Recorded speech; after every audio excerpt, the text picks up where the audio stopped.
There is one piece of biology that I did not touch on and I think is important because it might further help you understand some of what you've been experiencing. And one of the two structures that I mentioned early on that's involved in impulse control is also involved in kind of emotional attachment. And then there's some other higher functions that really haven't been identified as far as their role in addiction, but at least one. And that's this interesting phenomenon where people actually emotionally attach to the substance.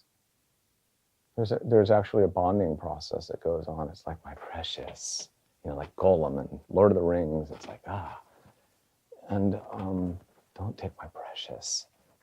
It's meaningful. It's meaningful.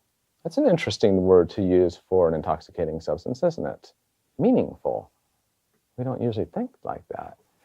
And yet, through the neural adaptation and part of making sense out of the world, and part of the inclusion of this being necessary, and at least one structure has been identified that's involved in this. There's this emotional attachment that takes place.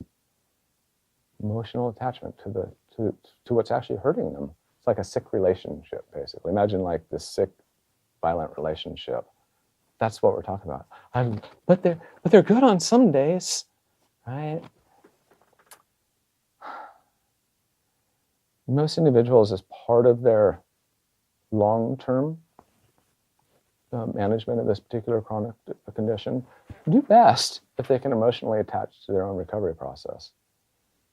Kind of see it as a preferred way of being in the world. Kind of like, all the cool kids are doing it.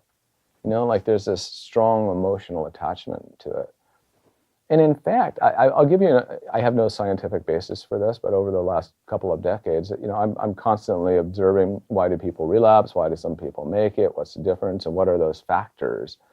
And I really only identified one common denominator amongst all the people that seem to make it, and that's that they have a positive image of themselves as a recovering person. It's not like they're apologetic about it. Maybe at first, but by the time they get to the 1-year mark in sobriety, you'll notice that they kind of have a positive image, like, no, this is the way to do it. This is preferable. Almost like they have an emotional attachment to like what you take for granted, interestingly. And that's usually part of this long-term chronic management of this chronic disorder too, is the maintenance of that.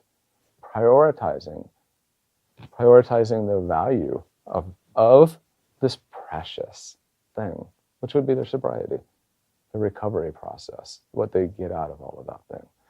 And when I watch people relapse over extended periods of time, I start to identify the opposite of this, that there's a loss of it being precious.